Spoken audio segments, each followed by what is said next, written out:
주시네. 어두워진 인생길에서 길을 잃고 방황하던 나, 헛된 영광 바라보면서 나의 인생 불태웠었네. 세상 따라 살아가던 나, 행복 찾아 헤매이던 나, 쓰러지고 넘어질 때에 주님 내게 찾아오셨네. 빛으로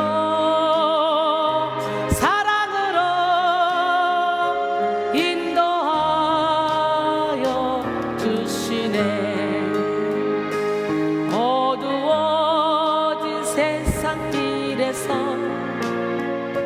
길을 잃고 방황하던 나, 헛된 영광 바라보면서 나의 인생 불태웠었네. 세상 따라 살아가던 나, 행복 찾아 헤매이던 나, 쓰러지고 넘어질 때에 주님 내게 찾아오셨네. 빛으로 사랑으로 인도하여 주시네. 빛으로 사랑으로 나를 감싸 주시네. 이제 와서 깨달았네. 주님 없는 인생길에는 참 만족이 없다는 것을 이제 와서 깨달았네. 빛으로 사랑으로 인도하여 주시네.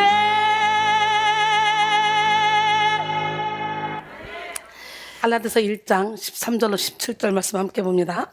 갈라디아서 1장 13절로 17절 말씀. 내가 이전에 유대교회에 있을 때에 행한 일을 너희가 들었거니와 하나님의 교회를 심히 박해하며 멸하고 내가 내 동족 중 여러 연갑자보다 유대교를 지나치게 믿어 내 조상의 전통에 대하여 더욱 열심히 있었으나 그러나 내 어머니의 태로부터 나를 택정하시고 그의 은혜로 나를 부르시니가 그의 아들을 이방에 전하기 위하여 그를 내 속에 나타내시기를 기뻐하셨을 때에 내가 곧 혈육과 의논하지 아니하고 또 나보다 먼저 사도된 자들을 만나려고 예루살렘으로 가지 아니하고 아라비아로 갔다가 다시 담메색으로 돌아갔노라.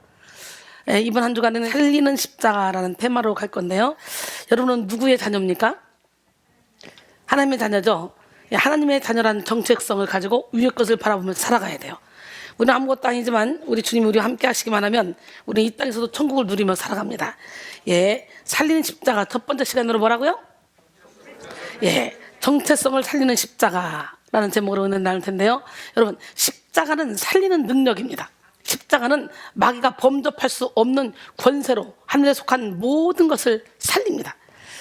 죄로 인해 죽을 수밖에 없는 생명을 살리고 마귀의 수하가 되어 고통 속에 괴로워할 수밖에 없는 영혼을 살립니다. 진실하고 고귀한 사랑을 살리고 영원하고 순수한 소망을 살리며 성령으로 말미암는 영적 권세를 살리고 또 권능을 살립니다. 하나님이 세우신 교회와 가정을 살리고 복음 전파의 사역을 살립니다. 요한복음 10장 10절에 도둑이 온 건 도둑질하고 죽이고 멸망시키는 것뿐이요 내가 온 것은 양으로 생명을 얻게 하고 더 풍성히 얻게 하려 함이라. 오늘 우리는 살리는 십자가를 의지해서 죽어가는 영혼을 살리고 힘을 잃어가는 교회와 선교 사역을 살려야 합니다. 그래서는 철저히 내가 깨져야 돼요. 내가 부서져야 돼요. 내가 무너져야 돼요. 그러다 아무것도 없어도 주님 한 분으로 만족합니다. 이 고백이 여러분의 고백이 될 때 사탄은 더 이상 흔들지 못합니다. 어떤 상황 가운데서도 주님 한 분도 만족하는 우리 모두가 되기를 원합니다. 나 아무것도 없어도.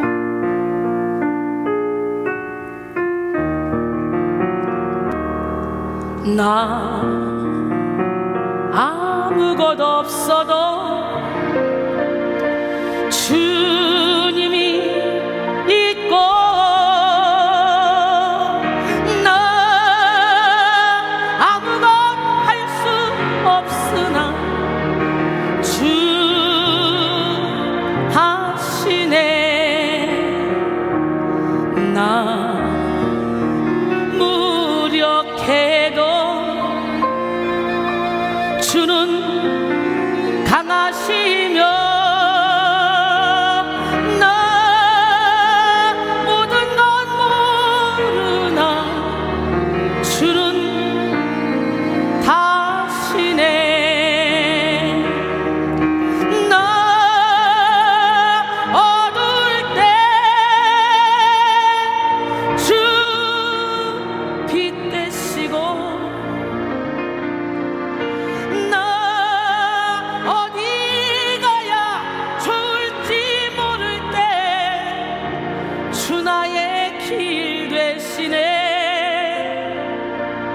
나 슬픔에 잠기어 낙심될 때 선하신 주의 팔 날 붙드셨네. 나 외로워 지칠 때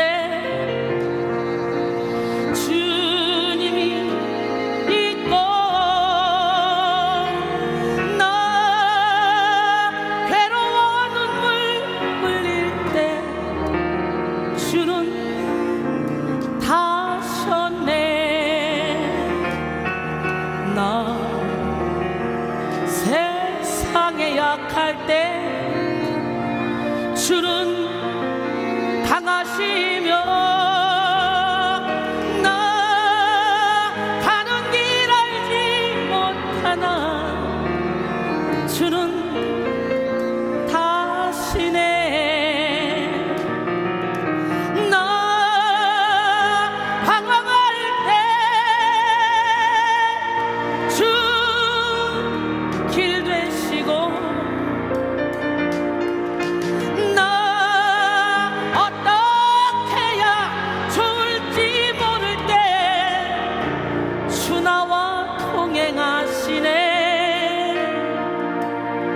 내 영혼에 찾아와 위로하시 좋으신 내 하나님 찬양합니다. 울고 있는 형제자매여 왜 찬송을 잃었는가. 어둠 속의 찬송은 기적을 부른다오. 바울과 실라가 빌립보 감옥의 문을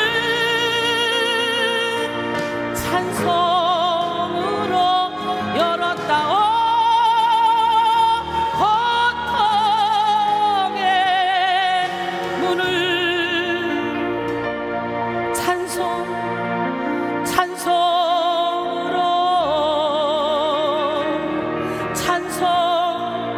찬송으로 울고 있는 형제자매여 왜 기도를 잃었는가. 어둠 속의 기도는 하늘 보좌 흔든다오. 내 모든 사정 주님께 고백을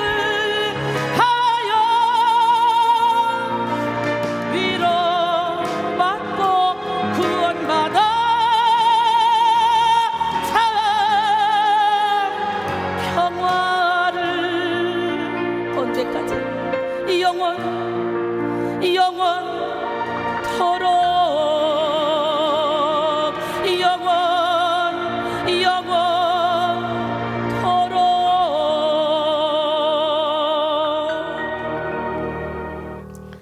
할렐루야.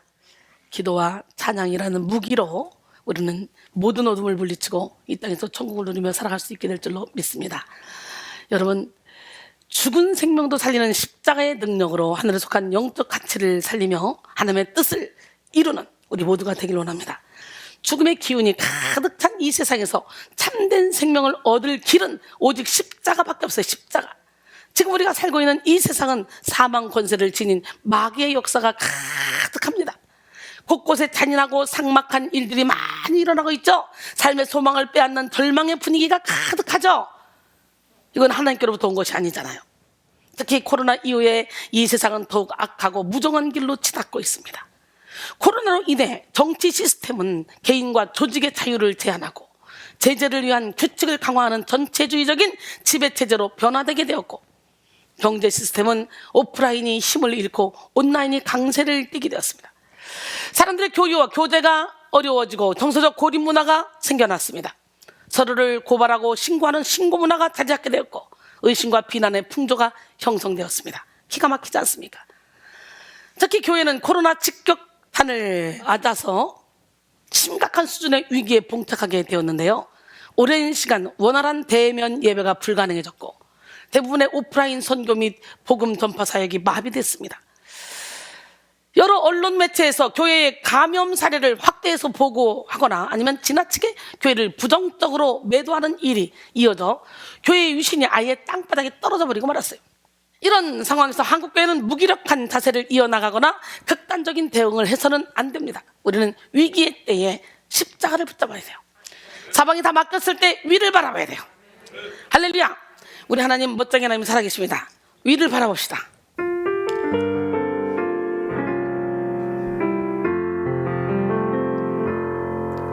내 세상이 끝났을 때 두려움과 어두움, 이유 모를 답답함이 내 생명을 짓누를 그때 포기하고 싶어질 때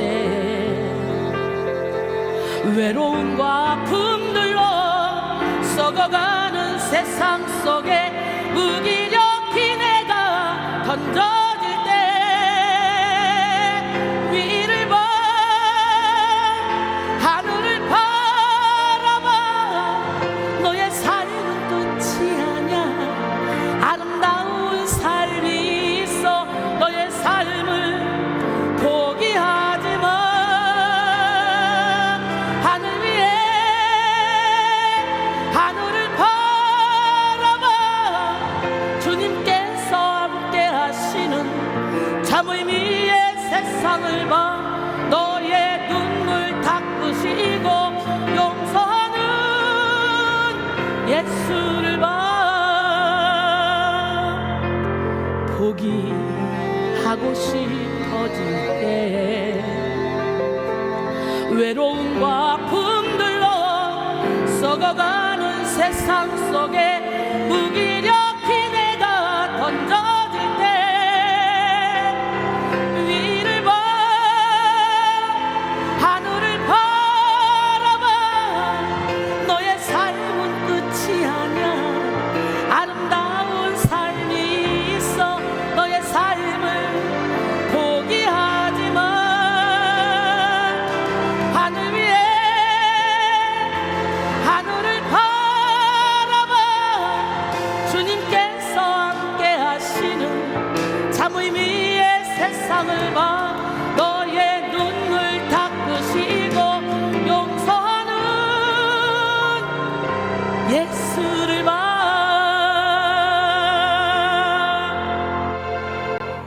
할렐루야. 저는 제 삶이 다 끝났다고 생각할 때, 영적인 고난 중에 더 이상 살 소망이 없을 때, 단 하루만 편하게 살다가 죽었으면 좋겠다, 쥐구멍이라도 있으면 들어가고 싶다라는 이 고통 가운데 두 손 두 발 다 들고 나의 이론을 내려놓고 나의 틀을 깨고 주님 앞에 왔는데 예배당에 발을 디디자마자 문턱만 디뎠는데 너는 죄인다 음성이 3번 들리면서 나도 모르게 내 안에서 고백, 맞아요, 나는 죄인이에요, 예수를 믿지 않는 것이 가장 큰 죄였어요 라고 고백하게 됐고, 이어서 너는 헛되고 모든 것이 헛되다, 너는 지금 값지고 멋지고 행복하게 살았다고 자부했지만 내가 주는 기쁨과는 견줄 수 없느니라, 인생은 풀에 꽃과 같고 잠시 있다 없어질 안개니라. 그 다음에 이어서 들리는 음성, 지금부터 내가 너에게 평안을 주니 내가 주는 평안은 세상이 주는 것 같지 아니하노라. 성경을 전혀 모르는, 전혀 예수를 모르는, 예수 믿으라면 내 주먹을 믿으시오 상을 주시면 밥상을 주시오 했던 저에게 고난이 찾아와서 이상한 형체가 와서 목을 졸리고 죽이려고 하고 도저히 감당할 수 없는 그 상황 가운데 그냥 남편이 교회 가자, 그래서 손잡고 예배당에 발만 디뎠는데 문턱만 디뎠는데 그때 우레아 같은 음성으로 내 귀에 쩌렁쩌렁 소리가 들려왔어요. 그러니까 저는 예수를 처음 믿을 때부터 범상치가 않았잖아요, 그죠? 근데 결국은 이렇게 멋진 영적인 안내자로 하나님이 세워주셨잖아요. 그러니까 지금 현재 내가 당하는 고난은 장차받을 영광과 좋게 비교할 수 없다는 거예요. 우리가 이런 내 힘으로 어찌할 수 없는 고난 가운데 있을 때 십자가를 의지하게 되고 내 이론을 내려놓게 되는 거잖아요. 오늘 살리는 십자가로 정체성을 살리고 잠재력을 살리고 본질을 살려야 됩니다. 살리는 십자가로 영적 감각을 살리고 통찰력을 살리고 비전을 살려야 합니다. 십자가는 기독교의 중심이자 핵심이며 구심점입니다. 십자가는 성도에게 최고의 능력이자 지혜이며 사랑입니다. 우리는 십자가를 통해 모든 죄의 권세를 끊어내고 세상의 권세를 다스리며 하늘의 능력을 공급받을 수 있습니다. 할렐루야. 오늘 고난의 길을 가신 우리 주님을 생각하며, 그래, 내가 예수를 믿으며 열심히 신앙생활 하면서 조그마한 고난도 감당하지 못하고 다 남 탓하고 있지는 않은지 나를 돌아보며 핍박하고 조롱하는 그들까지도 주님이 전혀 개의치 않고 묵묵히 고난의 길을 걸어가신 주님의 그 길을 나도 가길 원합니다. 할렐루야. 십자가를 등에 지고 병정들에 이끌려 함께 찬양합니다.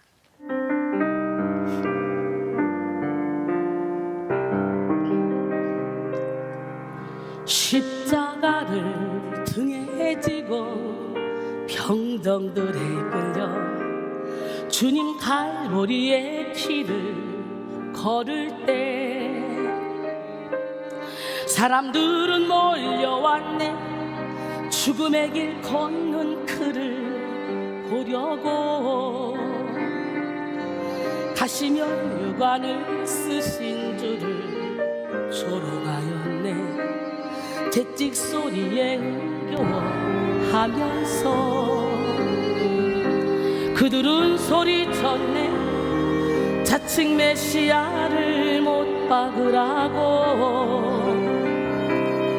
사랑하는 제자마저 모두 떠나버리고 증오와 멸시의 비웃음 속에서 너와 나를 위한 그 애절한 사랑 때문에 주님은 그 길을 걸어가셨네. 갈보리 길 사람들은 말을 했네. 이젠 모두 끝이라고. 더 이상 그를 기대할 수 없다고. 자신마저 못 구원한 그는 메시아일 수가 없다고. 갈보리의 그 길만이 진정 구원의 길인 것을 그 누구도 이해하지 못했지만 너와 나를 향한 하나님의 사랑 때문에 주님은 그 길을 걸어가셨네. 고난의 길 십자가에서 흘린 보혈은 예루살렘 유다와 땅 끝까지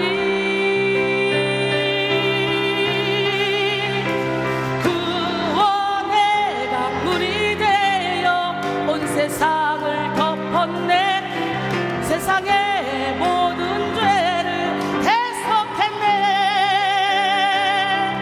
모두 비웃고 초롱하며 떠났던 바로 그 길을 이젠 너와 내가 가야만 하네.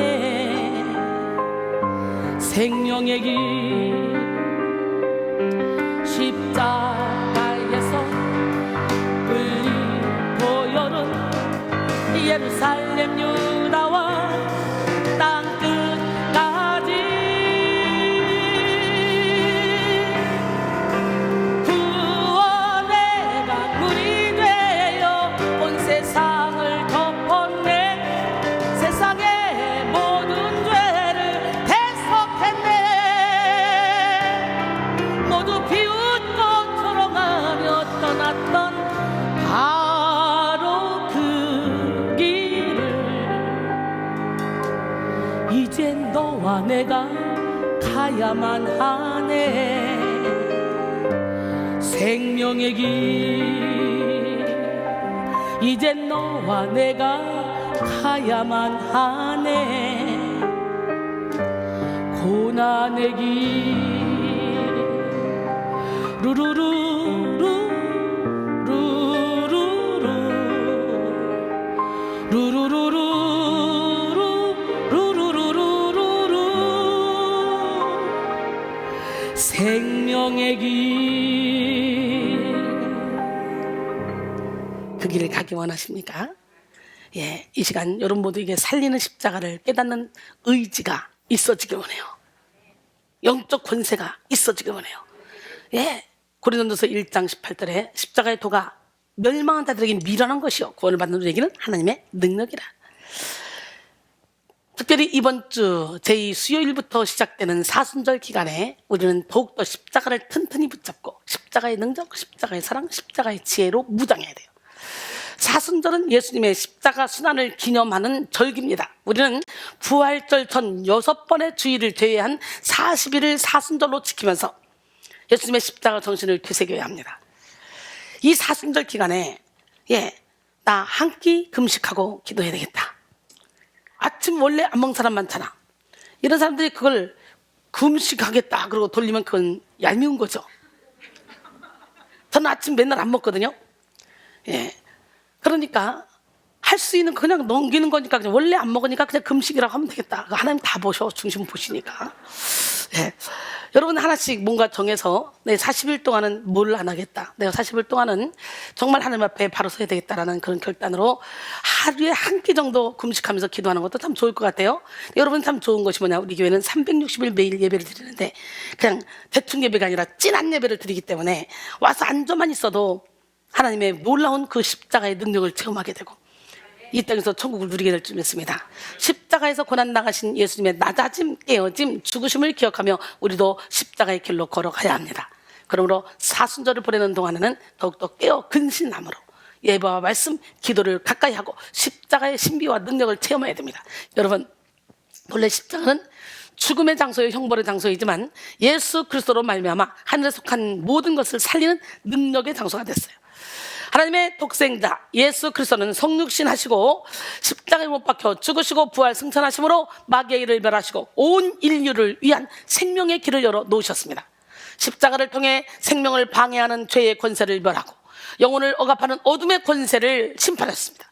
에베소 2장 1절로 7절 그는 허물과 죄로 죽었던 너희를 살리셨더라. 그때 너희는 그 가운데서 행하여 이 세상 풍조를 따르고 공중의 권세 잡은 자를 따랐으니 곧 지금 불순종의 아들들 가운데 역사하는 영이라. 전에는 우리도 다 그 가운데서 우리 육체의 욕심을 따라 지내며 육체와 마음이 원하는 것을 하여 다니들과 같이 본질상 진노에 다녔더니 긍휼이 풍성하신 하나님이 우리를 사랑하신 그 큰 사랑을 인하여 허물로 죽은 우리를 그리스도와 함께 살리셨고 또 함께 일으키사 그리스도 예수 안에서 함께 하늘에 앉히시니 이는 그리스도 예수 안에서 우리에게 자비하심으로써 그 은혜의 지극히 풍성함을 오는 여러 세대에 나타내려 하십니다. 할렐루야. 예, 우리는 시민권이 육은 여기 있지만 영은 하늘에 있습니다. 그러게 영적으로 통하면 한 번만 봐도 그냥 친해지는 거예요. 영적으로 친하면 그냥 오랜 세월 동안 만났던 것처럼 너무너무 행복하게 교류를 나누며 살아갈 수 있는데요, 영적으로 통하지 않으면 평생을 신앙생활 몇십 년을 같이 해도, 평생을 같이 해도 대화가 안 통하니까 재미가 없어요. 우리 수원에만 영통해 있는 거 아니고 우리 여기서 영통해야 돼. 영적으로 통해서 내 생각이 하나님 생각, 하나님 생각이 내 생각, 내 생각이 여러분 생각이 내 생각, 여러분 생각이 하나님 생각, 우리 생각이. 그래서 우리 생각이 하나님 생각 될 때 어깨 동무하고 촥 하나님의 일을 이루어갈 수 있는 거예요. 이제 우리는 십자가의 권세를 의지하여 하나님을 대적하는 모든 권세와 맞서 싸워야 합니다.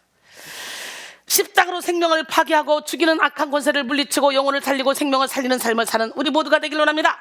그래서 이 십자가는 칼날의 양면같이 독특한 두 가지 면을 동시에 가지고 있습니다. 도저히 끊을 수 없을 것 같은 죄의 결박을 완전히 끊어내는 능력입니다. 십자가는 우리로 하여금 세상과 분리되고 더러운 것으로부터 분리되고 이전에 사랑했던 것들로부터 분리되어 성별되도록 도와줍니다. 십자가의 분리의 능력은 우리가 붙잡고 있던 자존심과 자기 생명을 내려놓게 하고, 할렐루야, 세상에 대한 미련을 버리게 만듭니다. 그래서 십자가를 튼튼히 붙잡고 죄의 끈을 끊기로 결단을 하기만 하면 모든 옛 구습의 끈을 다 끊고 물질의 우상, 자녀의 우상, 남편이나 아내의 우상, 자존심의 우상 등등 건강의 우상, 모든 우상을 내려놓을 수가 있는 거예요. 영적 생명을 방해하는 모든 죄의 결박을 끊고 죄에 대한 경향성을 제거할 수가 있습니다. 둘째는 뭐냐? 십자가에는 영에 속한 능력과 생명을 살리는 능력이 있다는 거지. 십자가가 닿는 곳곳마다 하나님의 형상과 모양을 닮은 영의 기능과 감각이 깨어나고 살아납니다. 모세가 마라의 쓴물에 나뭇가지를 던졌을 때 그 십자가를 상징하는 거예요. 그 쓴물이 단물이 된 것처럼 오늘 여러분의 모든 문제 위에 십자가를 던지자고. 할렐루야. 십자가의 치료가 있는 자리에 기도가 살아나고 사명이 살아나며 섬김과 지혜가 살아납니다.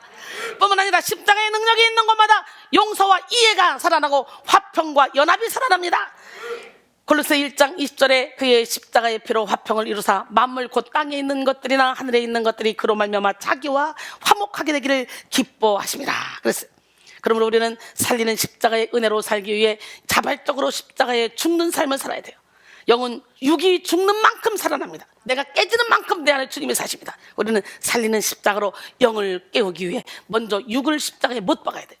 날마다 육에 속한 교만, 이기심, 열등감, 비교의식, 탐욕, 악독, 속임, 거짓을 못 받고 성령의 소욕을 따라 우리는 사랑, 희락, 화평, 인내, 자비, 양선, 충성, 온유, 절제의 삶을 살아야 돼요.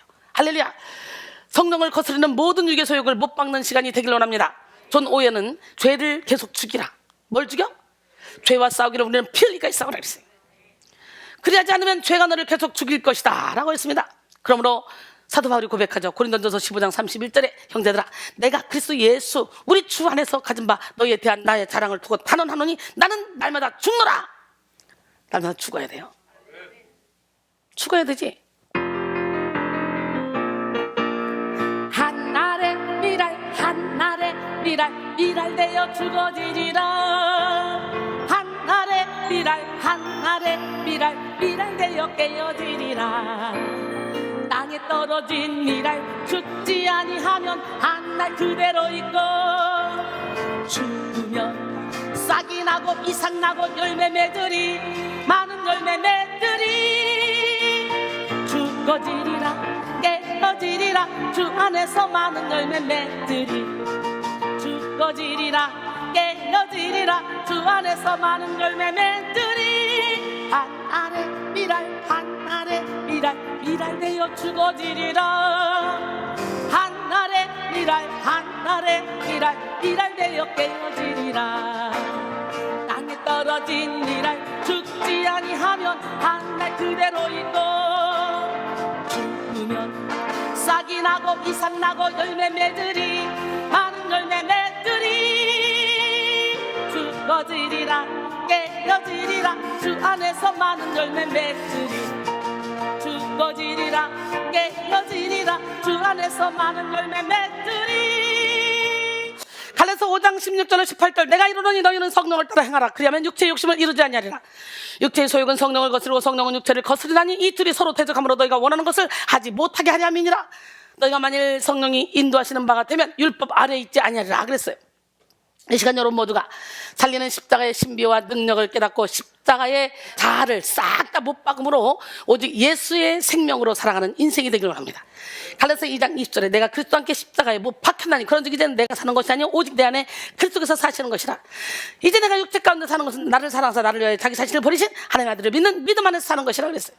특별히 이 시간 십자가에 죄에 속한 옛사람을 못 받고 새 사람의 정체성을 살리기를 바랍니다. 팀 켈러는 자신의 책 답이 되는 기독교에서 그리스도인은 십자가에서 겸손과 자존심이 함께 자라는 정체성을 받았다 라고 했습니다. 볼프는 그리스도의 은혜를 경험하면 자기 중심주의는 치명타를 맞는다. 사랑으로 우리를 위해 죽으신 예수님을 보면 교만과 자기 혐오가 동시에 사라진다 라고 했습니다. 정체성은 존재의 본질을 규명하는 성질로서 존재의 출발과 이유, 목적 등을 아우르는 말입니다. 정체성은 한 사람의 인생을 결정짓습니다. 사람은 자신이 소유한 정체성대로 살게 됩니다. 노예의 정체성을 소유한 사람은 노예로서 살고, 왕의 정체성을 소유한 사람은 왕으로서의 삶을 삽니다. 고아의 정체성을 소유한 사람은 고아의 삶을 살고, 자녀의 정체성을 소유한 사람은 자녀의 삶을 삽니다. 사람들은 자기가 소유한 정체성의 속성대로 생각하고 정체성의 크기만큼 행동하며 정체성의 기질대로 생활합니다. 그러므로 인생을 살아감에 있어서 가장 중요한 것이 자기가 누구인지 아는 거예요. 그래서 소크라테스는 너 자신을 알라 라는 유명한 말을 남겼다 그래요. 여러분, 성도의 영적 생활도 마찬가지입니다.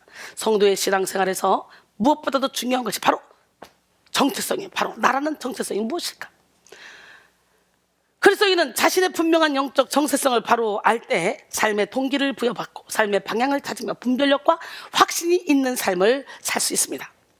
하나님이 자신을 부르신 목적이 무엇인지 정확히 알고 삶에 허락하신 기업의 영광의 풍성함을 알 때 담대하고 용기 있는 삶을 살 수가 있습니다. 에베소 1장 17절로 19절, 우리 주 예수 그리스도의 하나님 영광의 아버지께서 지혜와 계시의 영을 너희에게 주사 하나님을 알게 하시고 너희 마음의 눈을 밝히사 그의 부르심의 소망이 무엇이며 성도 안에서 그 기업의 영광이 풍성함이 무엇이며 그의 힘의 위력으로 역사심을 따라 믿는 우리에게 베푸신 능력의 지극히 크심이 어떠한 것을 너희로 알게 하시기를 구하노라. 할렐루야. 오늘 하나님의 영이 여러분에게 임하기를 원합니다. 하나님의 자녀로서의 정체성이 분명한 사람은 매 시간 공급하시는 하나님의 능력과 지혜를 신뢰하며 무한한 가능성을 영위하는 삶을 살게 됩니다. 또한 무조건적으로 부으시는 하나님 아버지의 사랑을 누리게 됩니다. 제가 그렇게 살고 있지 않습니까? 하나님의 종으로서의 정체성이 분명한 사람은 하나님의 뜻을 정확히 분별하고 온전한 헌신과 순종의 삶을 살면서 기쁨을 누립니다. 바울 보세요. 감방에 갇혔는데 주 안에서 항상 기뻐하라. 내가 다시 말하노니 기뻐하라. 어떻게 감방에서 억울하게 누명서 감방 갔는데 그렇게 말할 수가 있겠어요? 그거예요. 정체성이 저 천국에 있기 때문에. 할렐루야. 또 하나님의 백성이라는 정체성이 분명한 사람은 잠시 있다 없어질 육체의 삶에 집착하지 않습니다. 천국의 시민권자로서의 합당한 삶을 살아가는 거죠. 고린도서 5장 1절에 보니까 육신의 장막집이 무너지면 손으로 지지 않은 영원한 집이 우리에게 있다는 거예요. 우리는 이 육신은 그냥 진짜 내 속사람, 진짜 나를 담고 있는 그릇일 뿐이야. 그러나 그릇도 소중하지. 그릇이 있을 때 육이 있어야 영의 몸을 살릴 수 있으니까.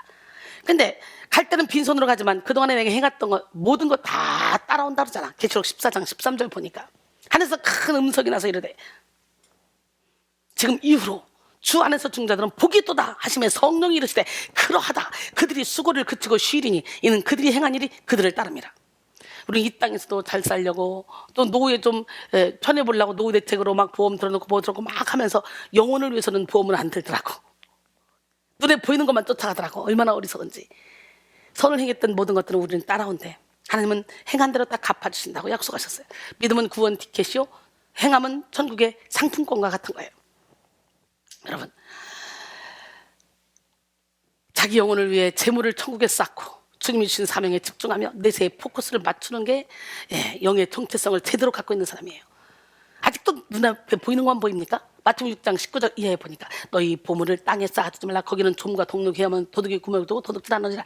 오직 너희를 위하여 너희 보물을 하늘에 쌓아두라. 거기는 좀이나 동록이 해야지 못하고 도둑이 구멍을 두고 도둑질도 못하느니라. 하나님과 재물을 겸하여 섬길 수 없느니라 그랬잖아요. 마태복음 6장 19절로 24절까지. 여러분, 그러나 자칭 그리스도인이라고 하면서도 자신의 영적 정체성에 확신이 없는 사람은 땅 위의 것에 집착하며 살아가죠. 천국 시민권자로서의 정체성이 불분명한 사람은 육신의 소유에 복종하고 세상 풍조에 휩쓸리며 천국을 소망하거나 준비하지 않습니다. 자기 배 채우기 바쁘죠. 빌립보 3장 18절로 20절 내가 여러 번 너에게 말하였거니와 이제도 눈물을 흘리며 말하노니 여러 사람들이 그리스도의 십자가의 원수로 행하느니라. 여러분 어때요? 여러분은 그리스도의 십자가의 원수로 행하고 있지는 않습니까? 그들의 마침은 멸망이요 그들의 신은 배요 그 영광은 그들의 부끄러움이었고 땅의 일을 생각하는 자라. 그러나 우리의 시민권은 하늘에 있는지라. 거기로부터 구원하는 자 곧 예수 그리스도를 기다리노니 그는 만물을 자기에게 복종하게 하실 수 있는 자의 역사로 우리의 낮은 몸을 자기 영광의 몸의 형체와 같이 변하게 하시리라. 할렐루야. 여기서 배로 번역된 코일리아는 아랫배, 복부 정체나 식도를 가리키는 말인데요, 상징적 의미로 사용되어 미각의 쾌락이나 대식에 몰두하는 인간의 욕망을 말합니다. 하나님을 섬기는 내신, 또 미각의 쾌락과 포만감을 주는 저급한 육체적 욕망을 우상으로 삼아버린 사람들을 의미하는 거예요.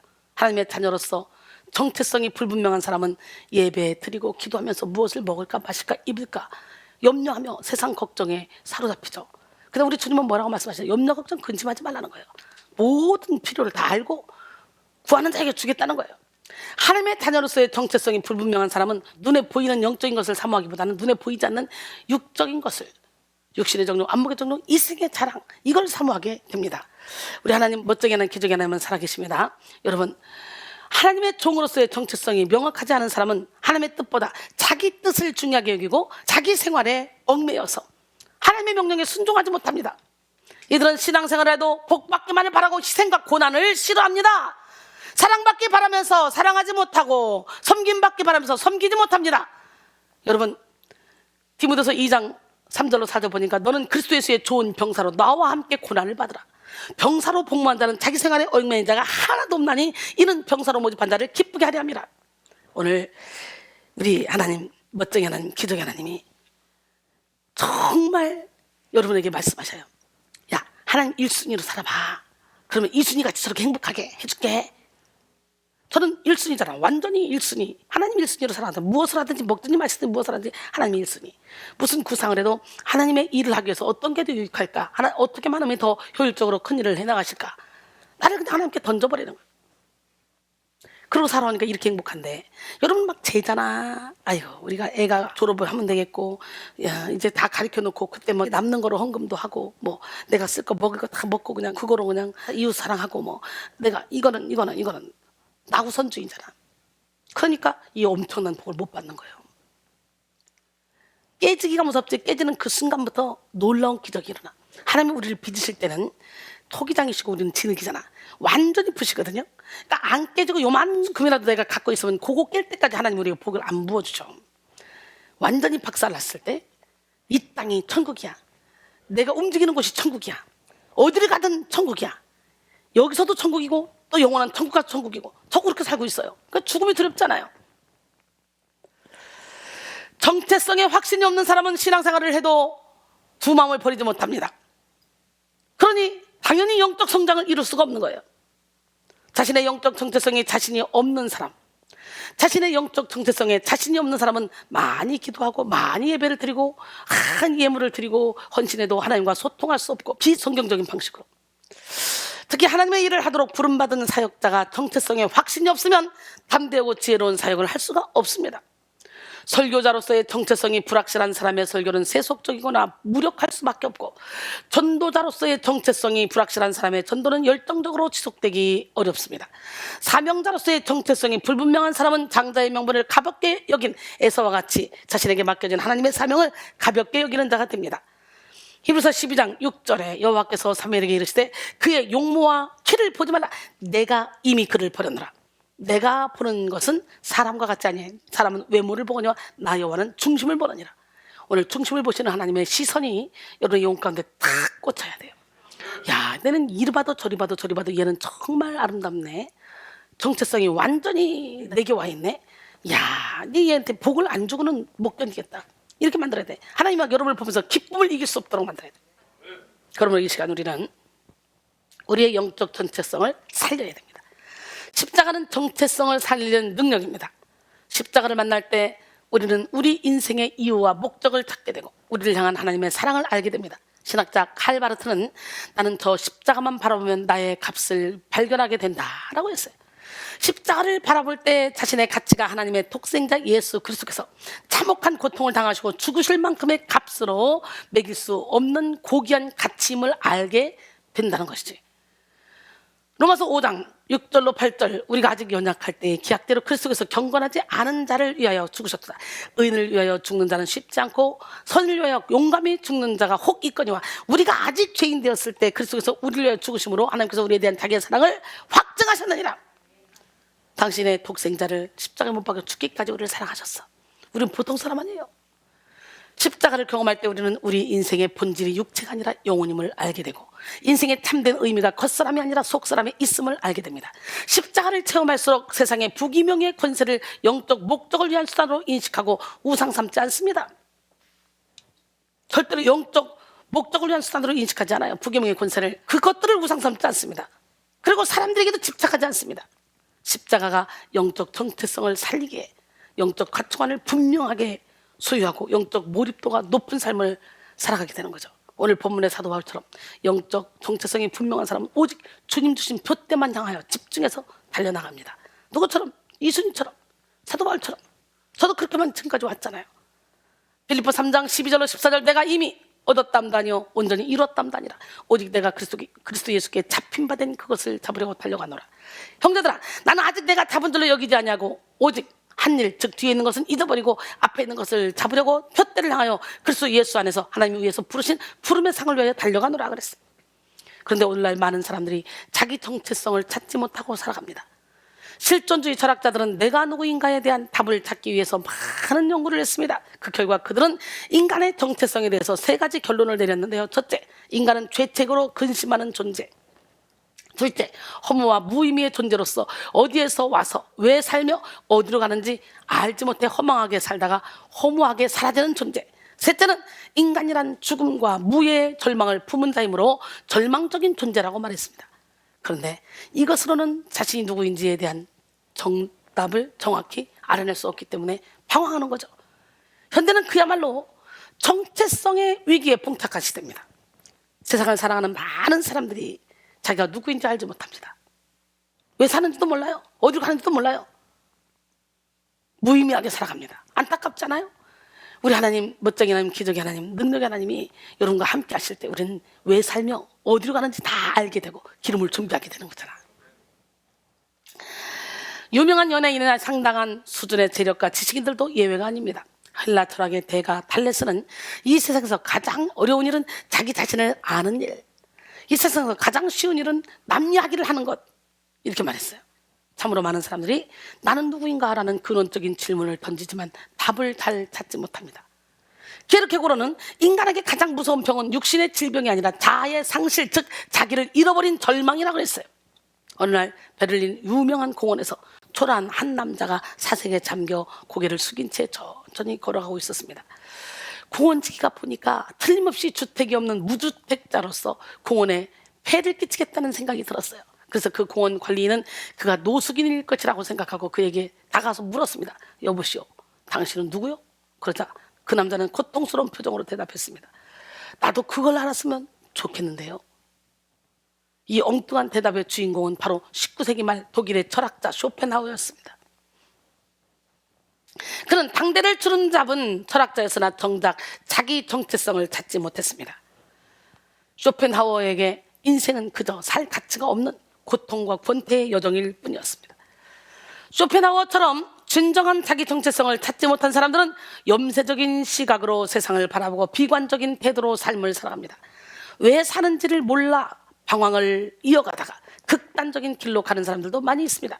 또 많은 사람들이 자기 존재, 본연의 정체성을 찾지 못하고 자신의 외모가 곧 자기 존재라고 인식하고 살아갑니다. 누군가에게 예쁘다, 멋지다 라는 말을 들으면 순간적으로 자기 존재를 인정받는 듯한 기분을 느끼지만 이내 공허함을 느끼고 다른 사람들에게 자신이 기대한 만큼 인정받지 못하면 존재감을 박탈당한 듯한 괴로움을 느낍니다. 자신이 소유한 차나 집, 명예나 인기가 곧 자기 존재라고 여기는 사람도 많습니다. 그래서 외모에서 정체성을 찾는 사람은 외모에 집착하고, 소유에서 정체성을 찾는 사람은 소유에 집착합니다. 행위에서 정체성을 찾는 사람은 행위에 집착하고, 이렇게 자기 정체성의 근거를 사람들의 인정, 물질적 축복, 일에 성공 등에서 찾는 사람들은 맹목적으로 바쁜 삶을 살아갑니다. 이들은 자기 정체성과 자기 소유 및 행위가 뒤엉켜서 내가 하는 일이 곧 나다, 남들이 나에 대해서 하는 말이 곧 나다, 내가 가진 것이 곧 나다, 내게 있는 영향력이 곧 나다 라는 사고방식을 가지고 물질 지향적이고 행위 지향적인 삶을 살아갑니다. 그러다가 일이 잘못되거나 사람들에게 인정을 받지 못한다고 생각되는 때를 맞이하는 순간 기운을 잃고 탈진 상태에 놓이게 되죠. 사랑하는 성도 여러분, 우리는 사람과의 관계에서, 일에서, 또 다른 외부적인 것에서 우리의 정체성을 찾으려고 하면 안 됩니다. 사도 바울은 자신의 진정한 정체성이 그리스도 안에 있음을 깨달았기 때문에 자신의 정체성을 대변하던 모든 것을 다 배설물로 여겼어. 빌립보 3장 7절 9절 그러나 무엇이든지 내게 유익하던 것을 내가 그리스도를 위하여 다 해로 여길 뿐더러 또한 모든 것을 해로 여기면 내 주 그리스도 예수를 아는 지식이 가장 고상하기 때문이라. 할렐루야. 내가 그를 위하여 모든 것을 잃어버리고 배설물로 여기면 그리스도를 얻고 그 안에서 발견되려 하매니 내가 가진 의는 율법에서 난 것이 아니오 오직 그리스도를 믿음으로 말미암은 것이니 곧 믿음으로 하나님께로부터 난 의라 그랬어요. 우리는 오직 십자가 안에서 우리의 정체성을 찾아야 돼요. 십자가 안에 우리를 향한 하나님의 특별한 계획과 부르심, 사랑과 관심, 인도와 보호가 모두 담겨 있습니다. 베드로전서 2장 9절에 보니까 그러나 너희는 택하신 족속이요 왕같은 제사장들이요 거룩한 나라요 그의 소유가 된 백성이니 이는 너희를 어두운 데서 불러내어 그의 기이한 빛에 들어가게 하신 이의 아름다운 덕을 선포하게 하려 하십니다. 할렐루야. 김조야, 나는 왕같은 제사장이다. 나는 거룩한 하나님의 나라다. 나는 하나님의 소유된 백성이다. 나는 하나님의 선전물이다. 나는 우습게 보지 마라. 나는 명품이다. 나는 걸작품이다. 우리 하나님의 걸작품들 아니에요? 독일의 대왕이었던 프리드리히는 하루는 사복을 입고 공원을 거닐면서 산책을 하고 있었습니다. 그런데 어떤 노인이 가슴을 쭉 펴고 천천히 위험 있게 미소를 지으며 걷고 있었어요. 대왕은 그 늠름함에 이끌려 그에게 다가가 당신은 누구십니까? 라고 물었어요. 그때 노인은 나는 왕자요. 응? 자기 아들이라고? 왕자요. 깜짝 놀란 대왕은 어느 나라 왕자요? 라고 물었어요. 그는 말하기를 나는 하늘나라의 왕자요 라고 대답했습니다. 대왕은 노인의 당당한 기세를 느끼며 그가 참으로 왕가의 사람이구나 라고 생각했다고 합니다. 제가 그렇잖아요. 우리는 하나님의 자녀답게, 하나님의 백성답게 자부심을 가지고 살아야 돼요. 높은 자존감을 가지고 살아야 돼요. 왕같은 제사장으로서의 위엄을 가지고 살아야 되고 세상의 빛과 소금으로서의 구별된 삶을 살아야 됩니다. 이 시간 여러분 모두가 십자가로 말미암아 분명한 영적 정체성을 소유하시기 바랍니다. 악한 사탄은 수단과 방법을 가리지 않고 우리의 정체성을 공격합니다. 간사한 악한 영은 우리의 정체성이 무너지면 모든 것이 무너진다는 사실을 잘 알고 있습니다. 그래서 하나님의 자녀들이 세속주의에 물들도록 유혹하고 영의 사람들이 육의 사고와 방법을 따르도록 유혹합니다. 실제로 일본이 우리나라를 식민지로 삼을 때 우리 국민의 정체성을 무너뜨리기 위한 전략을 썼잖아요. 일본인들은 우리 국민의 정체성을 빼앗기 위해 일본의 언어와 종교, 사상을 주입했고 이름까지 일본식으로 부르게 했습니다. 이스라엘 백성들이 바벨론으로 포로로 끌려갔을 때도 마찬가지잖아요. 특히 다니엘과 세 친구들은 바벨론에 끌려가서 바벨론의 문화 속에서 살아야 했습니다. 바벨론의 음식, 바벨론의 의복, 바벨론의 음악, 바벨론의 학문, 바벨론의 관습에서 살아야 했어요. 심지어 이름도 바벨론식으로 불려야 했습니다. 다니엘 1장 7절에 환관장이 그들의 이름을 고쳐 다니엘은 벨드사살이라 하고 하나냐는 사드락이라 하고 미사엘은 메삭이라 하고 아사랴는 아벳느고라 하였더라. 바벨론식으로 불린 다니엘과 세 친구의 이름은 모두 바벨론의 우상과 연결되어 있는 이름이었습니다. 하나님은 심판자이시다 또는 하나님은 나의 심판자를 의미하는 다니엘의 이름은 벨드사살, 벨의 왕자 또는 벨이 총애하는 자로 바뀌었어요. 여기서 벨은 바벨론의 우상을 상징합니다. 또 여호와는 친절하시다 또는 여호와의 총애하는 자를 의미하는 하나냐는 사드락으로 바뀌었는데요. 그 뜻은 태양신에게서 빛을 받았다라는 의미입니다. 역시 우상과 연결된 이름이죠. 미사엘은 누가 하나님과 같으랴라는 뜻인데 그의 이름은 메삭 즉 누가 사크의 여신과 같으랴로 바뀌었어요. 여호와는 나의 도움이시다를 의미하는 아사랴는 아벳느고로 불렸는데 그 뜻은 불의 신, 느고의 신실한 종이라는 뜻입니다. 이렇게 다니엘과 세 친구는 하나님과 연결된 이름을 사탄과 연결된 이름으로 바꾸어서 불려야만 했습니다. 이 모든 것이 민족 정체성을 파괴하기 위한 방법이었죠. 오늘 우리는 정체성을 무너뜨리려는 악한 영의 관계를 분별하고 물리쳐야 됩니다. 세상의 교육, 문화, 정치, 예술, 사회 배후에서 역사하면서 영적 정체성을 파괴하려는 악한 영의 관계를 대적하는 우리 모두가 되길 원합니다. 간사한 마귀는 하나님의 아들 예수 그리스도에게 정체성의 공격을 한 적이 있어요. 예수님인데도, 하나님인데도 불구하고 하나님의 아들 예수님의 정체성을 흔들어 버렸다는 거야, 사탄마귀가. 어디서? 광야로 끌려가서 40일 금식하고 시험 받을 때, 만일 네가 하나님의 아들이거든 이 돌들에게 빵이 되라고 말해봐, 유혹하며 하나님의 아들이라는 정체성을 입증해 보라는 거죠. 그러니까 하나님의 사람이 떡으로만 살 것이 아니라 하나님의 입으로부터 나오는 모든 말씀으로 살 것이라 하였느니라. 예수님이 말씀으로 불리시죠. 예수님이 첫 번째 시험에 넘어오지 않자 마귀는 첫 번째 시험에 끝내지 않아요. 육신의 정욕이죠. 돌로 떡 만들어 먹어라. 끝내지 않고 두 번째, 네가 만약에 하나님의 아들이거든 계속 지금 정체성을 흔들어요. 네가 진짜 예수 믿는 사람이라면 너 이렇게 해봐. 이거랑 똑같은 거예요. 하나님의 아들이거든 이란 단서를 붙여서 시험했습니다. 마치 예수님이 하나님의 아들이 아닐 수 있다는 듯이 자극하여 행위로 정체성을 증명해 보라고 자극했어요. 마태복음 4장 5절로 7절 보니까 이에 마귀가 예수를 거룩한 성으로 데려다가 성전 꼭대기에 세우고 이르되 네가 만일 하나님의 아들이거든 뛰어내리라. 기록되었을 때 그가 너를 위하여 그의 사자들을 명하시리니 그들이 손으로 너를 받들어 발이 돌에 부딪히지 않게 하리로다 하였느니라. 예수가 또 이랬을 때 기록되었을 때 주 너희 하나님을 시험하지 말라 하였느니라 하고 안 넘어갔죠. 뛰어내려서 사람들이 받아줘. 이생의 자랑이더라. 와, 대단하다. 와.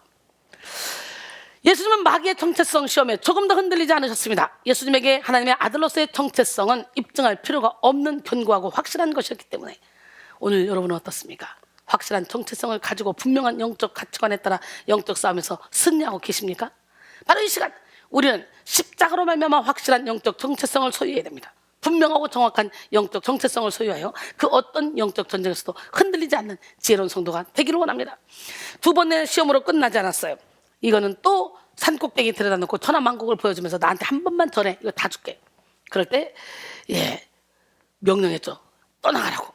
그리고 마귀는 떠나고 천사가 수종 들었잖아요. 그때부터 예수님의 공생의 사역이 시작이 됐잖아요. A.W. 토저는 그의 책 나는 진짜인가 가짜인가에서 가짜 그리스도인은 솜사탕처럼 달콤한 복음을 제시하면서 산 허리에 양지 바른 곳을 약속하지만 그리스도의 제자가 되기 위해서 치러야 될 대가에 대해서는 침묵으로 일관한다. 그러나 그리스도의 부르심을 받아들이는 것은 죄인을 변화시키지만 세상을 변화시키지는 않는다. 바람은 지옥을 향하여 불기 때문에 지옥이 아닌 천국을 향해서 걷는 사람은 바람을 안고 걸을 수밖에 없다. 진짜 신앙을 가진 사람은 그리스도의 승리를 믿기 때문에 그 승리에 참여하기 위해서 어떤 고난도 마다하지 않는다라고 했습니다. 할렐루야. 아담과 하와에게 보암직도 하고 먹음직도 하고 지혜롭고 할 만큼 탐스럽기도 한 거다. 그러니까 뭐야? 보암직, 안목의 정욕, 먹음직, 육신의 정욕, 탐스러운 거, 이생의 정욕. 이게요. 그게 그대로 와서 예수님인데 하나님이 한 때까지도 육신의 정욕, 안목의 정욕, 이생의 자랑으로 시험을 했어. 우리가 요거만 내려놓으면 끝나. 고린도전서 6장 19절로 20절 너희 몸은 너희가 하나님께로부터 받은 바 너희 가운데 계신 성령의 전인 줄 알지 못하느냐? 너희는 너희 자신의 것이 아니라 값으로 산 것이 되었으니 그런즉 너희 몸으로 하나님께 영광을 돌리라. 할렐루야. 오늘 본문을 기록한 사도 바울은 정체성의 능력으로 승리한 인물이라고 해도 과언이 아닌 사람이에요. 사도 바울은 이방인 선교를 위해 하나님이 택하신 그릇입니다. 하나님은 사도 바울을 통해 참으로 위대한 역사를 이루셨어요. 사도 바울이 없는 초기 기독교 역사를 생각할 수 없다고 말하는 사람이 있을 정도로 사도 바울은 실로 위대한 업적을 남겼습니다. 신약성경 27권 중에 13권을 기록했고 이를 통해 기독교의 핵심적인 기독론, 교회론, 구원론, 성령론들의 교리가 정립되게 되었어요. 뿐만 아니라 3차례의 선교 여행을 통해 기독교의 지평을 넓혔고 많은 교회와 주의 종을 세워 강력한 복음 전파가 이루어지도록 했습니다. 그런데 이런 사도 바울의 업적은 예수 그리스도를 만나 회심한 그의 분명한 정체성으로 인해 만들어진 거예요. 회심한 이후에 그는 수도 없이 많은 이유와 계기로 이전의 삶으로 돌아가거나 중도의 입장을 취할 수도 있었어요. 그러나 확고한 정체성으로 인해 조금 더 흔들리지 않았다는 거지. 본래 그는 유대교의 심취한 인물로 예수 그리스도의 교회를 심히 핍박한 사람이잖아요.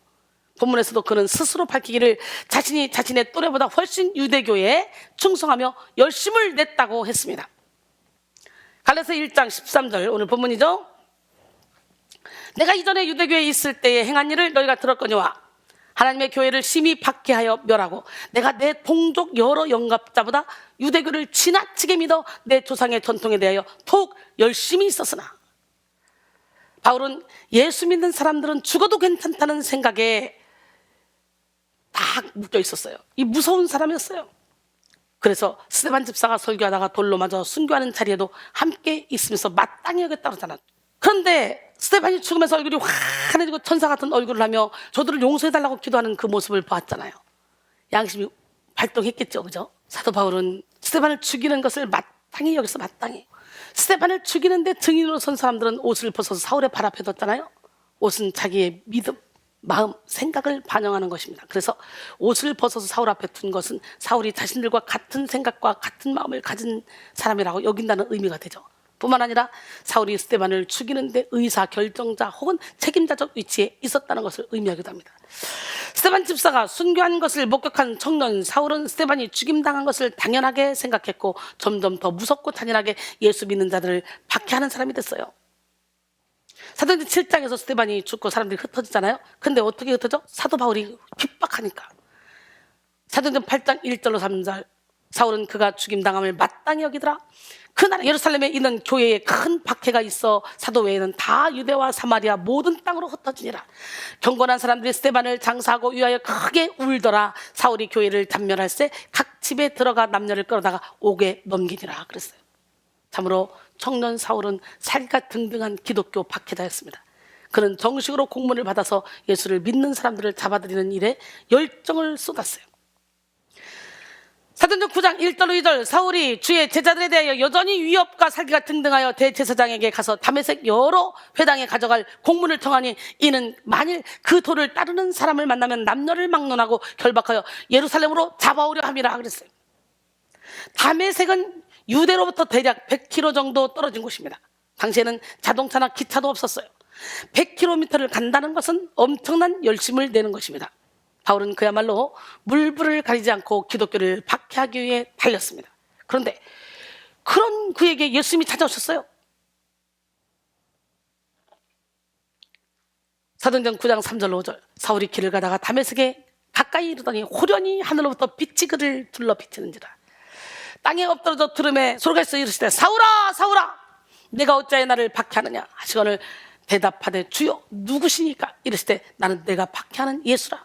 박해는 못살게 굴어서 해롭게 한다는 뜻입니다. 예수님은 교회와 성도를 박해하는 것이 예수님을 박해하는 것이라고 밝히시면서 예수님의 살아계심을 바울에게 증거해 보이셨어요. 그리고 빛이신 예수 그리스도를 만남으로 바울의 눈이 멀어버렸잖아요. 이 순간 바울은 깨달았어요. 지금까지 나의 인생은 어둠이었고 예수님이 빛이라는 사실을 깨닫게 된 거지. 나는 빛을 쫓아간다고 유대교에 열심히 했는데 예수님 빛이네. 내가 어둠이었네. 부활하신 예수 그리스도를 빛으로 만나고 그의 십자가를 경험함으로 빛으로 사랑으로 인도하시는 하나님을 만났어요. 지금껏 자신이 잘못된 정체성을 가지고 살았음을 알았던 거죠. 그리고 예수님이 박해자, 핍박자, 폭행자인 자신에게 찾아오셔서 올바른 정체성을 찾게 해주시는 것을 알았습니다. 바울은 예수 그리스도의 십자가를 통해 자기 정체성을 찾았고 이를 통해 모든 것이 변화되는 것을 경험했습니다. 디모데전서 1장 12절로 17절 나를 능하게 하신 그리스도 예수 우리 주께 내가 감사함은 나를 충성되이 여겨 내게 직분을 맡기시니 내가 전에는 비방자여 박해자여 폭행자였으나 도리어 긍휼을 입은 것은 내가 믿지 아니할 때 알지 못하고 행하였습니다. 우리 주의 은혜가 그리스도 예수 안에 있는 믿음과 사랑과 함께 넘치도록 풍성하였도다. 믿보다 모든 사람이 받을 만한 이 말이요 그리스도 예수께서 죄인을 구원하시려고 세상에 임하셨다 하였도다. 죄인 중에 내가 괴순이라. 그러나 내가 긍휼을 입은 까닭은 예수 그리스도께서 내게 먼저 일체 오래 참음을 보이사 후에 주를 믿어 영생 얻는 자들에게 본이 되게 하려 하심이라. 영원하신 왕 곧 썩지 아니하고 보이지 아니하고 홀로 하나이신 하나님께 존귀와 영광이 영원무궁하도록 있을지어다. 아멘. 할렐루야. 예수를 만난 바울은 모든 것이 변했습니다. 얼마 전까지만 해도 혈기가 등등한 눈을 가지고 당당하게 달려왔는데 이제는 앞을 보지 못한 채 남의 손에 이끌려서 다메섹에 들어가게 됐죠. 이후로 바울은 사흘 동안을 보지 못하고 먹지도 마시지도 않았어요. 식음을 전폐했어요. 그리고 결국은 아나니아의 안수를 받고 눈을 뜨게 됐잖아요. 아나니아는 다메섹의 무명한 제자야. 하나님은 기독교 2000년 역사를 통틀어 가장 위대한 인물로 손꼽히는 바울의 회심이 바로 이 무명한 다메섹의 제자 아나니아를 통해 이루어지게 하셨습니다. 예수님은 아나니아에게 나타나셔서 바울에게 자신이 나타난 이유와 바울이 어떤 사람이 되어야 할 것인지 가르쳐주라고 지시하셨어요. 사도행전 9장 15절로 16절 주께서 이르시되 가라 이 사람은 내 이름을 이방인과 임금들과 이스라엘 자손에게 전하기 위하여 택한 나의 그릇이라. 그가 내 이름을 위하여 얼마나 고난을 받아야 할 것을 내가 그에게 보이리라 하시니. 예수님이 바울에게 직접 들려주신 말씀은 바울이 예수님을 박해했다는 그 내용뿐이야. 바울을 향한 예수님의 계획, 바울을 향한 하나님의 열정, 바울을 향한 예수님의 그 인도는 모두 무명한 제자 아나니아를 통해 듣게 하셨어요. 하나님은 사람을 통해 일한다는 거. 직접 만나서 네가 박해하는 예수야 나, 그러고 따다다다 말씀하실 수 있잖아. 아니에요. 사람을 통해 일하시더라고. 어떤 사람은 교만해가지고 뭐 지만 기도해, 나도 기도하지, 뭐 지만 해, 나도 그래, 막 이러는데, 때로는 하나님이 내가 기도에도 응답하시지만 대체적으로 사람을 통해 일을 많이 하십니다. 바울은 이렇게 아나니아를 통해 들은 이야기를 통해 자신의 분명한 정체성과 소명을 갖게 됐습니다. 그는 이제 박해했던 예수 그리스도를 사랑하게 됐고, 핍박했던 교회를 위해서 생명까지 걸 정도로 열정적인 사람이 되었어요. 그래서 곧바로 다메섹의 회당으로 나가서 예수가 하나님의 아들이심을 전파했죠. 그러자 유대인들이 당혹스럽다는 반응을 보였습니다. 얼마나 무섭겠어. 저것도 쇼하는 거 아니야? 사도행전 9장 20절로 22절, 즉시로 각 회당에서 예수가 하나님의 아들이심을 전파하니 듣는 사람이 다 놀라 말하되, 이 사람이 예루살렘에서 이 이름을 부르는 사람을 멸하려던 자가 아니냐? 여기 온 것도 그들을 결박하여 대제사장들에게 끌어가고자 함이 아니냐 하더라. 사울은 힘을 더 얻어 예수를 그리스도라 증언하여 다메섹에 사는 유대인들을 당혹하게 하니라. 바울은 확실한 체험과 회심을 통해 변화된 정체성을 소유하게 되었지만 사람들은 그를 믿어주지 않았어요. 바나바가 없었다면 바울이 서기 힘들었을 거예요. 바나바. 기독교인들은 악명이 자자했던 바울의 회심을 의심했습니다. 바나바가 아니었다면 예루살렘 교회에 들어가는 일이 쉽지 않았을 거예요. 사도행전 9장 26절 27절, 사울이 예루살렘에 가서 제자들을 사귀고자 하나 다 두려워하여 그가 제자됨을 믿지 아니하니, 바나바가 데리고 사도들에게 가서 그가 길에서 어떻게 주를 보았는지와 주께서 그에게 말씀하신 일과 다메섹에서 그가 어떻게 예수의 이름으로 담대히 말하였는지를 전하니라. 할렐루야. 또 유대인들은 갑자기 예수의 복음을 전하는 바울을 미워하여 죽이려고 했습니다. 이로 인해 바울은 다메섹에 더 있지 못하고 아라비아로 가게 됐어요. 오늘 본문이죠. 갈라디아서 1장 16절 17절, 그의 아들을 이방에 전하기 위하여 그를 내 속에 나타내시기를 기뻐하셨을 때 내가 곧 혈육과 의논하지 아니하고 또 나보다 먼저 사도된 자들을 만나려고 예루살렘으로 가지 아니하고 아라비아로 갔다가 다시 다메섹으로 돌아갔노라. 이렇게 바울은 십자가를 통해 영적 정체성을 발견한 때부터 곧바로 많은 핍박과 박해를 받았잖아요. 빛으로 오신 예수님을 만났잖아. 요즘 빛으로 오신 예수님을 만났다, 예수님의 음성 들었다 그러면 저거 직통 게시 받았대, 저거 이상해, 저거 잘못된 거 아니야, 막 이런 사람들이 많죠. 은사 폐지론자들. 도대체 성경은 뭐로 읽는 거야? 발로 깔아고 읽는 거야? 뭐로 읽는 거야 도대체? 영 깨를지어다. 바울은 아라비아에서 3년을 머무르면서 자기 정체성을 확고히 하는 시간을 가졌습니다. 그리고 1차 선교 여행을 떠나기까지 약 10년의 시간을 더 보내며 십자가로 말미암아 확고한 정체성을 소유했습니다. 그 결과 바울은 선교 현장에서 흔들림 없는 정체성의 능력을 나타냈습니다. 바울에게 흔들림 없는 사도의 정체성이 있었습니다. 사도 바울은 자신의 영적 정체성을 명확하게 알았어요. 바울은 자신이 예수 그리스도의 종이라고 당당하게 말하죠. 사실 바울은 세상으로 봤을 때 바울이 내세워야 될 것은 다른 거였어요. 그는 학식이 있는 사람, 사람들이 존경할 만한 신분을 소유한 사람, 율법으로 봤을 때 그는 바리새인, 로마의 시민권 가진 사람, 당시 최고의 엘리트며 가말리엘 문화생이잖아요. 기득권층이었어요. 그러나 바울은 사람들의 멸시, 천대를 받으며 십자가의 형틀에 죽어간 예수 그리스도를 위한 종으로 부름받은 사도라고 자신 있게 말하고 있어요. 빌립보 3장 5절로 9절, 나는 8일 만에 할례를 받고 이스라엘 족속이요 베냐민 지파요 히브리인 중에 히브리인이요 율법으로는 바리새인이요 열심으로는 교회를 박해하고 율법의 의로는 흠이 없는 자라. 그러나 무엇이든지 내게 유익하던 것을 내가 그리스도를 위하여 다 해로 여길 뿐더러 또한 모든 것을 해로 여기면 내 주 예수 그리스도를 아는 지식이 가장 고상함이라. 그리고 모든 것을 배설로 여겼다 그러잖아요. 난 여러분 모두가 이 시간에 모든 걸 배설로 여기곤 합니다. 제가 하나님 손에 확 붙들린 영적인 세계에 깊이 들어갔더니 진짜 세상의 모든 것이 싹 다 배설물로 여겨지더라고. 바울에게 자기 정체성은 복음 전파를 위해 매우 중요했습니다.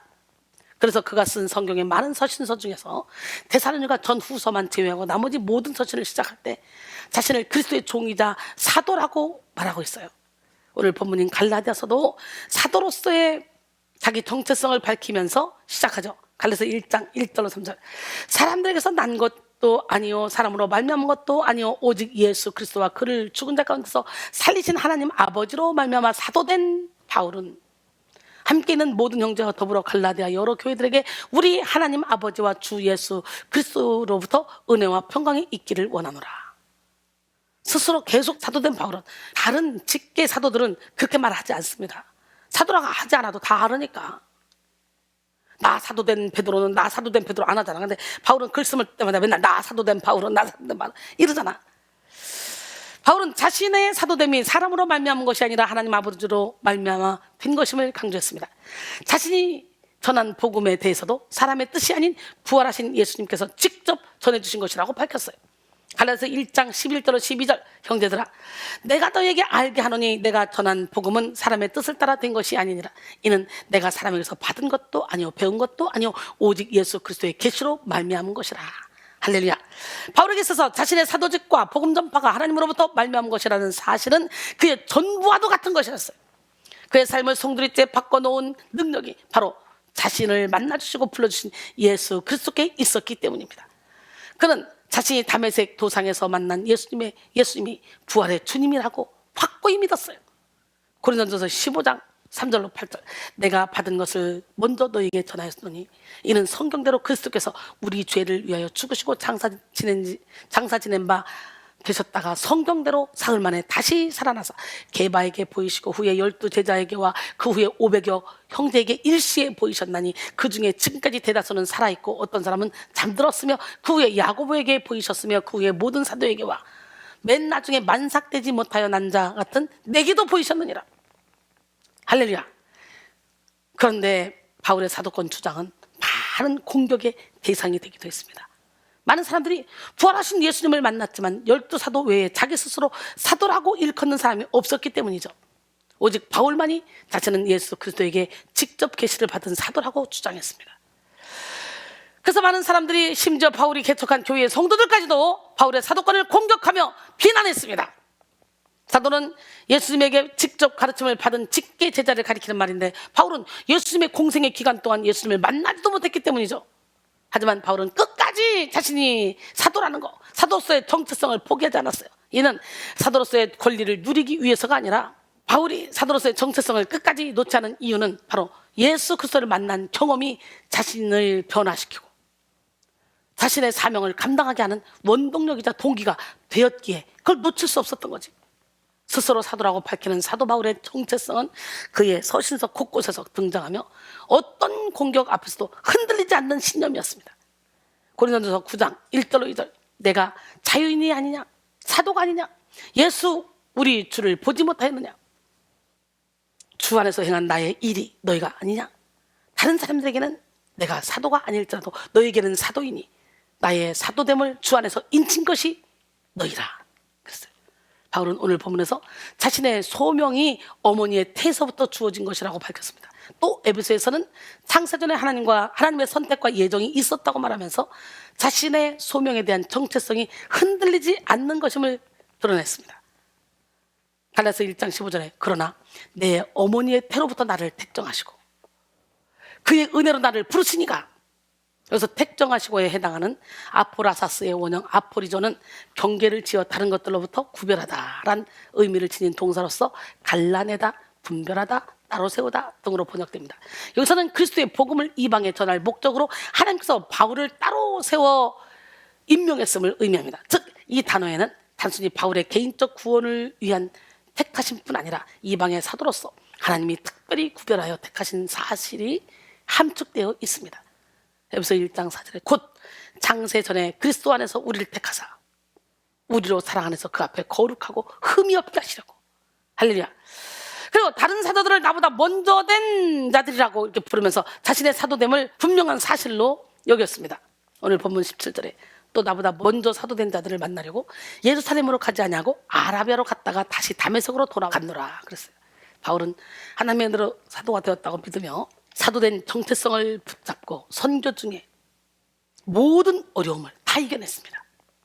그가 소유했던 남다른 학문이나 빼어난 경력, 집안 배경 등을 의지하지 않고 자신을 사도로 불러주신 하나님의 은혜를 의지했습니다. 할렐루야. 그 다음에 바울에게는 흔들림이 없는 증인의 정체성이 있었어요. 무슨 정체성? 증인. 바울은 예수 그리스도를 만난 체험을 붙들고 일평생 예수의 증인으로 살았습니다. 그래서 가는 곳마다 간증을 하며 복음을 전파했어요. 전도할 때나 자신을 대적하는 사람들에게나 제자를 양성할 때 간증을 하며 예수 그리스도를 증거했습니다. 때로는 했던 말을 반복해서 하기도 하고 때로는 새로운 사실을 추가해서 말하면서 간증을 자주 했습니다. 로마 감옥에 갇혔을 때 아그리파 왕에게도 당당하게 간증을 하며 예수 그리스도의 증인으로 살았습니다. 사도행전 26장 13절로 18절 왕이여 종호가 되어 길에서 보니 하늘로부터 해보다 더 밝은 빛이 나와 내 동행들을 둘러 비추는지라. 우리가 다 땅에 엎드러지며 내가 소리를 들으니 히브리 말로 이르되 사울아 사울아 내가 어찌하여 나를 박해하느냐 가시체를 뒷발질하기가 내게 고생이니라. 내가 대답하되 주님 누구시니까? 주께서 이르시되 나는 네가 박해하는 예수라. 일어나 너희 발로 서라. 내가 내게 나타난 것은 곧 내가 나를 본 일과 장차 내가 내게 나타날 일에 너로 종과 증인을 삼으려 하느니 이스라엘과 이방인들에게서 내가 너를 구원하여 그들에게 보내어 그 눈을 뜨게 하여 어둠에서 빛으로 사탄의 권세에서 하나님께로 돌아오게 하고 죄사함과 나를 믿어 거룩하게 된 무리 가운데서 기업을 얻게 하리라 너희다. 할렐루야. 바울이 소유한 증인으로서의 정체성은 그의 체험을 늘 뜨거운 은혜의 상태에 유지하게 했고 누구를 만나든지 자신이 받은 은혜를 전파하게 했습니다. 오늘 우리도 십자가의 증인으로서의 정체성을 가지고 바울처럼 담대하게 간증하며 증인으로서의 사명을 감당해야 됩니다. 사도행전 1장 8절에 오직 성령이 너에게 임하시면 너희가 권능을 받고 예루살렘과 온 유대와 사마리아와 땅끝까지로 내 증인이 되리라. 할렐루야. 오늘 성령을 충만한 받아요. 땅끝까지 증인돼야 돼요. 그러기 위해서는 어떻게 해요? 믿는 자에 따른 표적이 우리에게 있어야 되겠죠. 주의 영이 내게 임하셨으니 함께 찬양합니다. 주의 영이 내게 임하셨으니 나의 죄를 씻어주시리. 주의 영이 내게 임하셨으니 나를 새롭게 해주시리. 주의 영이 내게 임하셨으니 주의 권능 얻으리. 주의 영이 내게 임하셨으니 주의 복음 전하리라. 가난한 자에게 아름다운 소식을 전하게 하시려 기름 부어주시네. 마음이 상한 자 고치며 포로된 자에게 자유를 갇힌 자에게 노임을 선포하겠네. 눈먼 자에게 다시 보게 함을 눌린 자를 자유롭게 주의 은혜에 해를 접하리라. 주의 영이 내게 임하셨으니 나의 죄를 씻어주시리. 주의 영이 내게 임하셨으니 나를 새롭게 해주시리. 주의 영이 내게 임하셨으니 주의 권능 얻으리. 주의 영이 내게 임하셨으니 주의 복음 전하리라. 가난한 자에게 아름다운 소식을 전하게 하시려 기름 부어주시네. 마음이 상한 자 고치며 포로된 자에게 자유를 갇힌 자에게 노임을 선포하겠네. 눈먼 자에게 다시 보게 함을 눌린 자를 자유롭게 주의 은혜에 해를 전파리라. 마음이 상한 자 고치며 포로된 자에게 자유를 갇힌 자에게 노임을 선포하겠네. 눈먼 자에게 다시 보게 함을 눌린 자를 자유롭게 주의 은혜에 해를 전파리라. 주의 은혜에 해를 전파리라. 할렐루야. 예. 마지막으로 바울에게는 흔들림 없는 종의 정체성이 있었어요. 종. 사도 바울은 그의 편지에서 자신을 소개할 때 언제나 그리스도의 종된 바울이라고 말했습니다. 종이란 시장 바닥에서 사고 팔 수 있는 물건과 같은 노예잖아요. 그럼에도 불구하고 바울은 자신을 예수 그리스도의 종이라고 누누이 강조했습니다. 오직 하나님의 뜻대로 철저히 순복하며 하나님의 나라를 위해 충성하는 종으로서의 정체성을 나타낸 것이죠. 종으로 살았던 바울은 모든 고통과 박해를 이겨내고 지중해 일대와 로마를 복음으로 정복했습니다. 많은 사람들이 그의 사도권을 공격해도 그는 그 어떤 사도보다 더 큰 일을 해냈고 모든 사명을 완수했습니다. 그리스도의 종이기에 불평 없이 묵묵히 자기 사명을 감당한 것이죠. 사도 바울은 정말 고난을 많이 당했어요. 고린도서 11장 23절로 28절에 보면 사도 바울이 어떤 고난을 많이 받은지 총체예요, 총체. 그들이 그리스도의 일꾼이냐? 정신없는 말을 하거냐? 나는 더욱 쿨하도다. 내가 수고를 넘치도록 하고 옥에 갇히기도 더 많이 하고 매도 수도 없이 맞고 여러 번 죽을 뻔하였으니 유대인들에게서 40에서 하나 감한매를 5번 맞았으며 40대는 법적으로 못 드리게 돼 있어요. 40대 맞으면 죽어요. 그러니 거의 죽음 직전까지 갔던 거죠. 3번 폐장으로 맞고 1번 돌로 맞고 3번 파손하고 일주야를 깊은 바다에서 지냈으며 여러 번 죽을 뻔했어요. 여러 번 여행하면서 강의 위험, 강도의 위험, 동족의 위험, 이방인의 위험, 신의 위험, 광야의 위험, 바다의 위험, 거짓 성제 중에 위험을 당하고 또 수고하고 애쓰며 여러 번 자지 못하고 줄이며 목마르고 여러 번 춥고 굶고 헐벗었노라.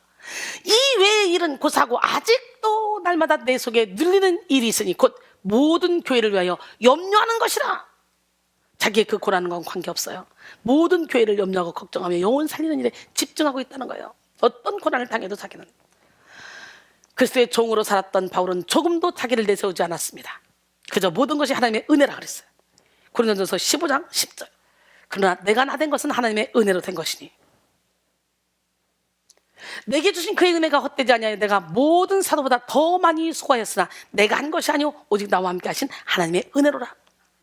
할렐루야. 종으로서 바울의 삶은 그의 모든 것을 전제와 같이 하나님께 다 부어드릴 때까지 이어졌습니다. 그래서 전제와 같이 다 부어드린 다음에 고백하죠. 디모데후서 4장 6절로 8절까지 보니까 전대로 다 부어줬대요. 그래놓고 나는 선한 싸움을 싸우고 나의 달려갈 길을 마치고 나는 믿음을 지켰다. 이제 후론 나를 위하여 의의 멸관이 예비되었다. 내게만 아니라 주의 나타난 시험을 사모하는 모든 자에게도 다. 할렐루야. 결론적으로 사랑하는 성도 여러분, 우리는 위기의 때에 살리는 십자가를 의지하여 정체성을 살려서 분명하고 삶의 동기와 이유, 목적과 방향을 제대로 설정해야 됩니다. 할렐루야. 하나님의 자녀로서, 하나님의 백성으로서, 하나님의 종으로서의 정체성을 가지고 힘있게 살아야 돼요. 정체성을 공격해서 육체의 행위와 세상 풍조에 휩쓸리게 하는 사탄의 괴계를 대적해야 됩니다. 바울은 사도로서의 정체성, 증인으로서의 정체성, 종으로서의 정체성을 가지고 흔들리지 않았기 때문에 모든 어려움을 이겨내고 위대한 사명을 감당할 수가 있었던 거예요. 이 시간 여러분 모두가 정체성을 살리는 십자가의 능력을 의지해서 정체성의 능력으로 영적 싸움에서 승리하고 사명을 감당하는 기적의 주인공이 되기를 주님의 이름으로 축원합니다. 할렐루야. 예, 우리 하나님, 멋쟁이 하나님, 누가 하나님? 예, 빛으로 오신 주님이 사도 바울을 빛으로 사랑으로 인도하셨기에 이렇게 놀라운 기적의 주인공이 됐잖아. 우리도 이런 기적의 주인공이 되지 않겠어? 그러기 위해서는 다메섹 도상에서 만나주신 그 하나님을 여러분들도 만나야 돼. 아멘.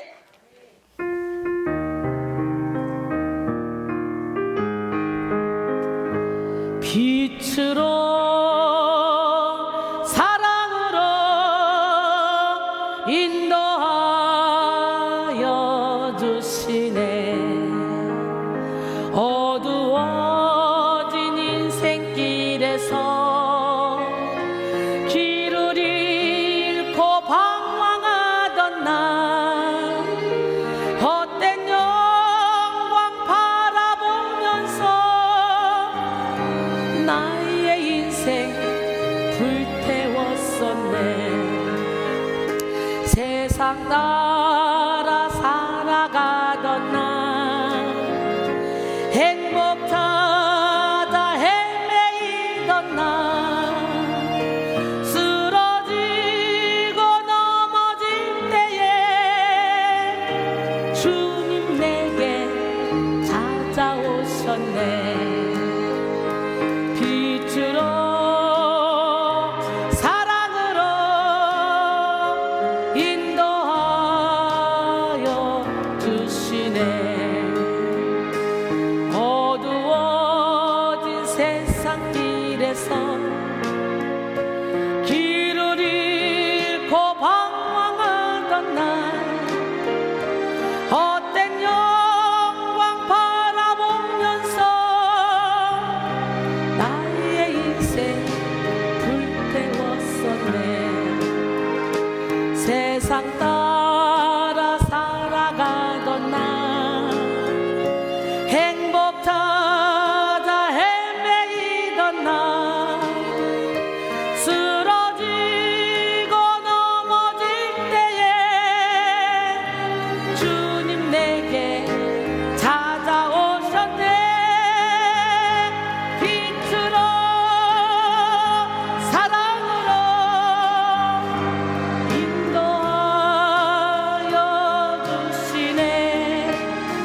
이제 와서 깨달았네. 주님 없는 인생길에는 참 만족이 없다는 것을 이제 와서 깨달았네. 빛으로 사랑으로 인도하여 주시네.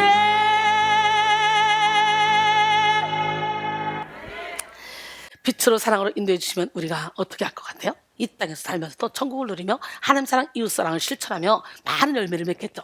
그래서 하늘에서 영원토록 빛나는 삶을 살겠죠.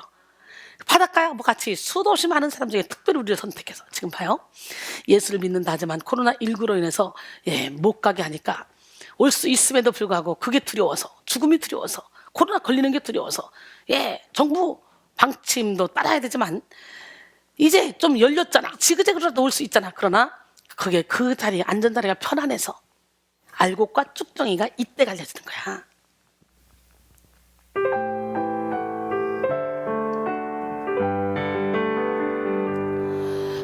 영원토록 빛나리.